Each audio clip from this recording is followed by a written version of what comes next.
started laughing.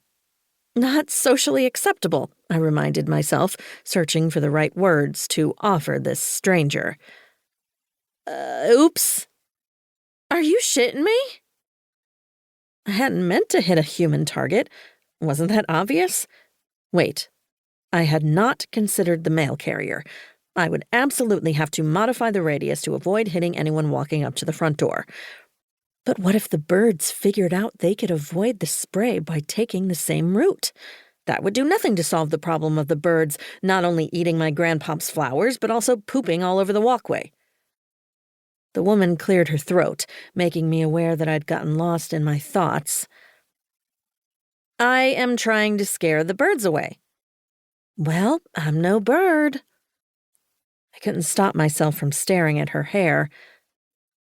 You kind of look like a peacock.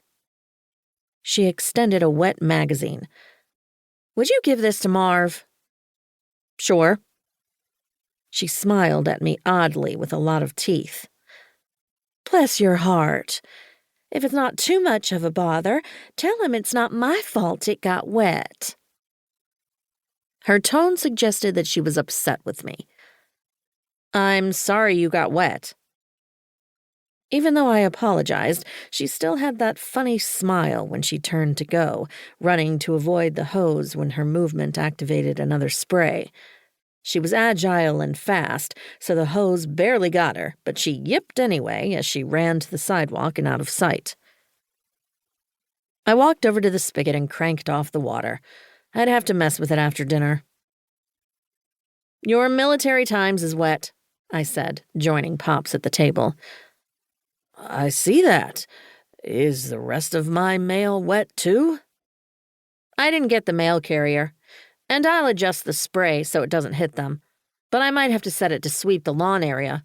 I'll have to come up with another way to keep them away from your flowers. Does that mean you sprayed Casey? I didn't spray anyone.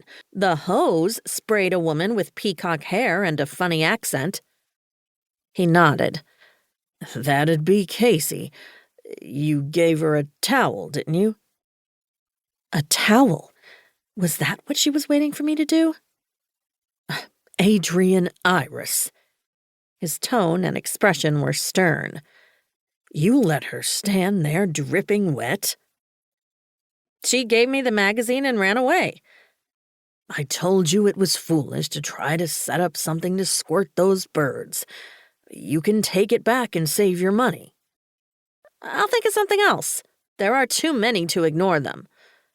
They aren't doing any harm. I don't understand why you get so worked up about them.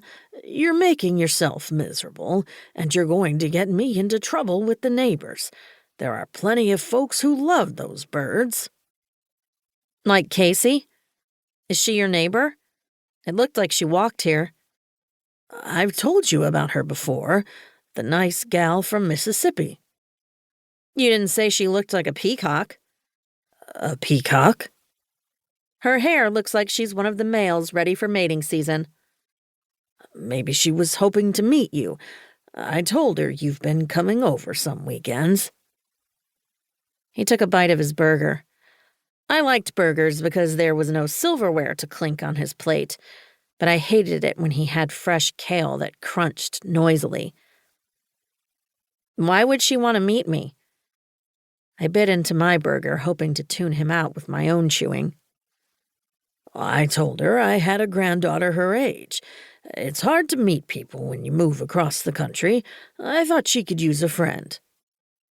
Doesn't she go to the Bible University? Are you judging a book by its cover? That seems out of character for a librarian. I frowned and popped a tater tot in my mouth, crispy and with a lot of salt, exactly the way I liked them. I didn't like the way my grandpop smacked his lips while he ate, so I looked out the sliding glass doors and identified 5 things I could see. The pool, the peach trees, the picnic table, the towel bin, the rocks that separated the patio from the lawn. I don't see what we'd have in common. She moved here to go to a Bible college. I went to a hippie school. She didn't seem enthusiastic about my method of scaring off the peacocks. Do you think she's one of the ones who likes them?